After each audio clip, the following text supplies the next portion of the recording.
Hello everyone, नमस्कार। Welcome back again to proxy ज्ञान।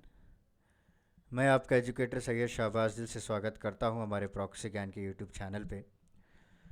तो दोस्तों, आप सभी लोग जानते हैं किस तरह हम लोगों ने गवर्नमेंट स्कीम्स की जो शुरुआत की थी, तो उसी को आज हम लोग कंटिन्यूएशन रखेंगे दोस्तों। ठीक है, तो चलिए फिर शुरू करते हैं। एंड शुरू करने से पहले एक छोटी सी रिक्वेस्ट है आपसे कि आप हमारे चैनल को प्लीज़ लाइक शेयर और सब्सक्राइब कर दीजिए एंड नोटिफिकेशन बेल आइकॉन को ऑन कर लीजिएगा, ताकि जितने भी इंपॉर्टेंट वीडियोस हैं उसका नोटिफिकेशन आपको टाइम टू टाइम मिलता रहेगा दोस्तों। तो आज की जो इंपॉर्टेंट स्कीम है वो प्रधानमंत्री जन धन योजना और national mission for financial inclusion जिसे हम कहते हैं, उसके बारे में आज हम डिस्कस किया जाएगा। तो पहला जो न्यूज़ में क्यों रहा है, बिकॉज यहाँ पे प्रधानमंत्री जन धन योजना के completed 9 years of successful implementation दोस्तों। तो 2024 में टोटल जो है 9 ईयर्स हो चुके हैं इस स्कीम को लॉन्च करे हुए।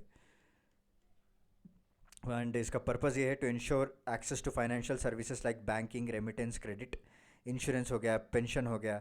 मतलब हर एक लोगों का अकाउंट अभी खोला जाएगा जहाँ पे ओवरड्राफ्ट फैसिलिटी 10,000 रखी जाएगी। एक्सीडेंट कवरेज 2 लाख रहेगा दोस्तों, right. And it will be focus on every unbanked adult जहाँ जिसका कोई अकाउंट नहीं होता है। ज़्यादातर आपने देखा होगा ये विलेजेस में, ओके, और ग्राम पंचायत्स में, राइट। जो रूरल एरियाज़ होते हैं वहाँ पे लोगों के अकाउंट्स नहीं होते, वो लोग उतना कनेक्ट नहीं होते हमारे फाइनेंशियल इंक्लूजन से। तो उन लोगों को जो है बैंक से कनेक्ट करने के लिए एक डिजिटल लिटरेसी प्रोवाइड करने के लिए प्रधानमंत्री जन धन योजना को लाया गया था। और उसके रिसेंटली 9 साल पूरे हो चुके हैं। और मेन मकसद ये है कि हर कोई का भी बैंकिंग से कनेक्शन हो, उनका अकाउंट हो, सेविंग्स हो या करंट हो, राइट। ताकि हम लोग उनको जितने भी सब्सिडीज़ वगैरह हो, सारे डायरेक्ट बेनिफिट ट्रांसफ़र हम लोग उनको प्रोवाइड कर सके, या फिर कोई भी लोन्स वगैरह इनको दिया जा सकता है। ऑब्जेक्टिव्स की बात करें, ensure access of financial products and services at affordable cost, use of technology to lower cost and widen the reach. Okay. So background, launch in 2014। तो प्रधानमंत्री जन धन योजना is a national mission for financial inclusion. यहाँ पे basics की बात करें तो banking the unbanked याद रख लीजिए, जिसको बैंक का कोई नॉलेज नहीं है, जो कनेक्ट नहीं है बैंक अकाउंट से, तो उनसे रिलेटेड है। Opening of the basic savings bank deposit account with A minimum paper work, okay, इतना झंझट नहीं रहेगा आपको। और यहाँ पूरा KYC की जाएगी, अकाउंट ओपन किया जाएगा with zero balance and zero charges में दोस्तों, ठीक।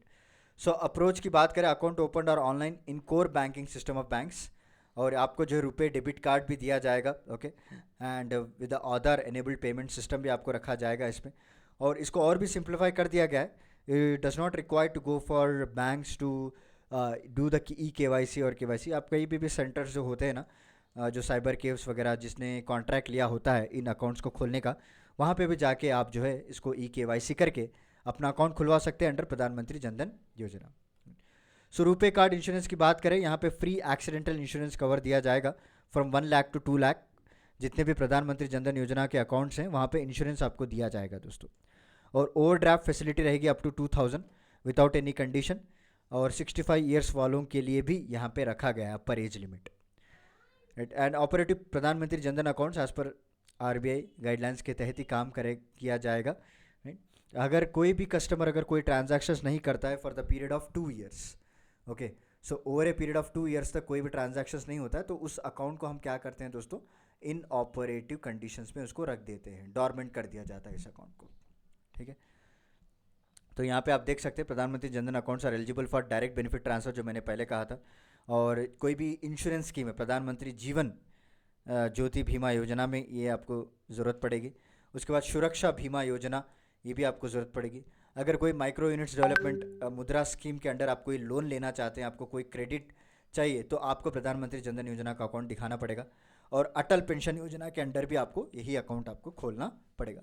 तो इन्होंने क्या किया, इसको यूटिलाइज करने के लिए, इसको प्रैक्टिकली पॉसिबल करने के लिए उन्होंने इन सारे स्कीम्स के बेनिफिट्स को इसके साथ लिंक कर दिया है। अगर जितने भी स्कीम्स मैंने आपको अभी बताए हैं उसके बेनिफिट्स आप लेना चाहते हैं तो आपके पास ये अकाउंट होना कंपलसरी है, ठीक है। चलिए ऑब्जेक्टिव्स की बात करें, ओके। सो जैसा मैंने आपको पहले से ही डिस्कस कर दिया था, लास्ट स्लाइड निकालना भूल गए थे हम लोग। तो चलिए आज का लेक्चर मैं यहीं पे स्टॉप कर देता हूँ। मिलता हूँ आपको अगले लेक्चर में कुछ इंटरेस्टिंग टॉपिक के साथ। तब तक के लिए धन्यवाद। Take care, stay safe, stay healthy. Thank you so much.